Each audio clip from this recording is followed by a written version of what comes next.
Hi there. Welcome to this short video on change management. My name is Patti Turfrey and I'm a lead people scientist here at Hive HR. And today we're going to be doing a short bite-sized video around change management. We'll be thinking about what is change management? Why are we seeing so much change at present? Why is it important for organizations to focus on the process of change management? What that means for individuals in the organization, and how we can support our colleagues through a change management process. So, what is change management? Change can be quite a tricky process for people. We'll explore a little bit why that is a little bit later on. So, change management is all about ensuring that people are ready, willing, and able to embrace change. Oftentimes, we might have to have some quite uncomfortable conversations to address some of those fears, concerns, and maybe even resistance to change. But what we can do is we can support our colleagues through this transition. What we also might be focusing on is how we can showcase some of these exciting opportunities that might be arising through change management in terms of what this might mean for the individual, but also for the organisation as well. People often say the one thing that we can be certain about is that things will change. And we've seen a huge amount of change over the last couple of years. So, why is it that we're seeing more change at present? Some of the things facing organisations in the UK at present will be firstly the general election. We've shifted over to a Labour Party government, and so businesses are bracing for possible new regulations and tax structures. These changes could impact sectors like mining, agriculture, manufacturing, which may face stricter regulations around social equity and also environmental sustainability. We're also seeing huge advances in technological advancements recently in terms of digital transformation. So we're seeing things like the integration of artificial intelligence, automation, we're seeing advanced data analytics, and this is requiring businesses to continually update their systems and processes, which can often include significant investment, technology, and upskilling of employees. We're also seeing a lot changing in terms of workforce management. So, firstly, we're seeing quite a shortage in labour in terms of, and also seeing a skills gap. So, many industries are facing a shortage of skilled workers. This is particularly seen in areas like technology, as we're starting to get up to speed with transformation, and also healthcare. So, businesses are starting to look at how they can invest in training and development programs to bridge that skills gap and retain talent as well. After the wake of the pandemic, there has been a lot of shift to remote and hybrid working. And so the models here require changes in management practices, communication strategies, and also the infrastructure in terms of technology for employees. It's also giving us a bit of a challenge in terms of ensuring productivity and maintaining a cohesive culture in a remote environment or a hybrid environment. What we're also seeing is that those regulatory and policy changes from the government will also bring change. So things such as environmental regulations, labour laws, these can create uncertainty, and businesses have to remain agile in terms of being prepared to adapt to their new regulations. We're also seeing that post-Brexit, we're still seeing some changes continuing to impact trade, immigration, and also regulatory compliance. So businesses need to navigate these new trade agreements and also the regulatory landscapes whilst managing associated changes. Over the past few years, we've also all experienced a lot of economic pressures in terms of inflation, in terms of rising costs. And we've also seen a lot of market volatility with fluctuations in the demand and the market conditions, which again is having a really big impact on businesses. And finally, there are sustainability concerns whereby people are looking to get towards that net zero commitment. And there's been a lot of changes in consumer expectations around sustainable practices. So there are a huge amount of things that are really impacting why we may be seeing a lot of change at present. So, with all this change going on, why is it important that we focus on change management? So, it's really important that we focus on change management, firstly, to minimize disruption. Whenever a change comes in, whether this is a positive change or a negative change, there will be some disruption because things are changing. And if this isn't managed effectively, it can lead to reduced productivity. So, effective change management helps to minimize this disruption by ensuring that everybody's on the same page, the necessary resources and support are in place, making that transition to the new ways of working as smooth as possible. It's also important to increase adoption. So, change can worry employees, and we'll talk a little bit more about this later on. But there is a lot of things going on when change happens. There might be a fear of the unknown. We might not know what's coming. People might be worried about their job security. They might be really comfortable with what they're already doing now. And so going into a change process might feel a bit scary, and employees might resist this change rather than adopting to it. So it's quite a natural thing. It's a human nature thing that we would see happen quite often. But effective change management can help reduce this resistance by addressing people's concerns and providing with the information, the training, the resources they need to be able to succeed. One of the key things here is also around involving them in the process, helping them to get on board. And any of those people that had reservations, we might be able to get them to adopt to the new ways of working.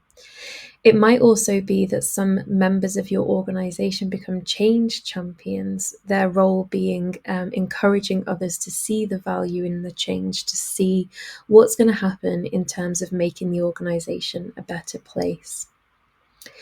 It's also really important to focus on engagement and retention of people in the organisation.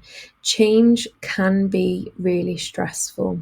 It can be quite a hard thing to go through, and it can lead to disengagement, and that may eventually lead to turnover as well. In uncertain times of change, that turnover can increase if people feel really unsettled. So, if we make sure we get that effective change management, that will be crucial in keeping the talent we have in the organisation. So, if we can start to foster an environment of transparency, of open communication, and trust throughout that change process, what we're likely to see is that people will feel more committed to the organisation and the goals that are coming forward in terms of that change. So, some of the things that we might need to think about is that how can we really make open communication happen? This may be through regular email updates, maybe it's through regular updates with the team, ensuring managers are relaying that information to their teams regarding changes, making sure that there are channels for employees to feed back into, and also to ask questions if they have any questions at any given moment. So we often focus on using pulse surveys during change to have that really increased time-bound way of collecting data. We also have our tools like Hive Messenger and Hive Open Door, so that people have an always-on listening process to be able to ask questions at any time. And finally, it's also really important in terms of change management to continually improve. The great thing about change, although it can be a little bit scary, is that it doesn't have to be just a kind of a one-time thing. It can be something that is ongoing, it's phased and designed to adapt alongside the working world when we are ready. It might be that we don't get things right first time, and that's okay. For example, especially in larger organizations, there are a lot more boxes to tick, a lot more people to keep informed. And so by creating a culture of continuous improvement, it's a great way to ensure that we're not only creating a better place to work, but so that we remain a better place to work going forward as well. Here at Hive, one of our core values is always to do things even better. And we apply this to every aspect of how we work across all of the different functions of our organization. And it allows us and it gives us that drive to continually analyze what we're doing and continually ask ourselves, is this the best way that we can do things? Could we do this even better? So, encouraging your people to speak up and address any issues or concerns they see with any changes, to give us their ideas and their thoughts around this, we can give that culture of continuous improvement. And again, if we're using those regular surveys, we're using those pulse surveys, we've got that open door, we've got that messenger service, we're more likely to give people the opportunity to give their thoughts over time. When this is successfully implemented as well, don't forget to recognize people for doing this and for taking this approach. We use our Hive Fives to be able to recognize and to give praise for people for keeping that always better culture, and it's a fantastic way to encourage people to do that. So, what happens when we experience change management? We've spoken a little bit about why it can be a little bit disconcerting, or it can make us feel a little bit uncertain. So, we're going to delve into that a little bit deeper now. When a change happens, it will activate people's threat or reward system within their brain because things are changing. Our brains really like consistency. They like things to stay the same because it's an easy way of processing information. We're always looking for tips and tricks to make things a little bit more automated in our brains. So when we're experiencing that change, we will have a change in our emotions as well, because our brain will be understanding that something different is happening. Because of that, it will change the way we feel. So when we are doing a change management process, we can't just say to people, here is the change, let's get on board and go. We have to account to understand how it's making people feel, and then thinking about, once we know that, what can we do to support them? So, as I mentioned, when we experience change, our brain will make that initial appraisal. Is this change a threat, or is it a reward? This will be led by our personal values, it will be led by our professional experiences, and also our personality as well. And that will lead to behavioral, emotional, and cognitive based reactions.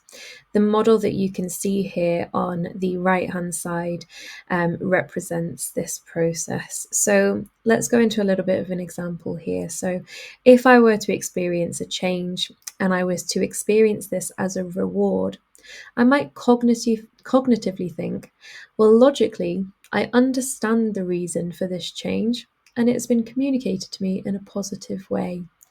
Emotionally, what that might mean is that I'm excited about this. I feel fired up and energized to take on this new challenge. Behaviorally, what I might be doing is I might be talking to my colleagues about this positively. I might be taking part in team meetings, giving my feedback, and encouraging others to contribute as well. If, however, this was framed as a bit of a threat, and my brain saw this as a threat, cognitively, I might be thinking, I don't understand why this change is happening. I have some thoughts, I have some feelings around this, but I don't feel like they've been considered. Emotionally, what that might mean is that I'm quite upset that I haven't been consulted about this and that I don't feel my opinion is valued. Behaviorally, what that might mean is that I might not participate in team meetings. I might be talking negatively about this to my colleagues, and I might be saying things like, this is never going to work. But as a business, we can influence how people react at that organization and the managerial level through better understanding of how different people will experience the change, even if it is going to be a positive experience for them.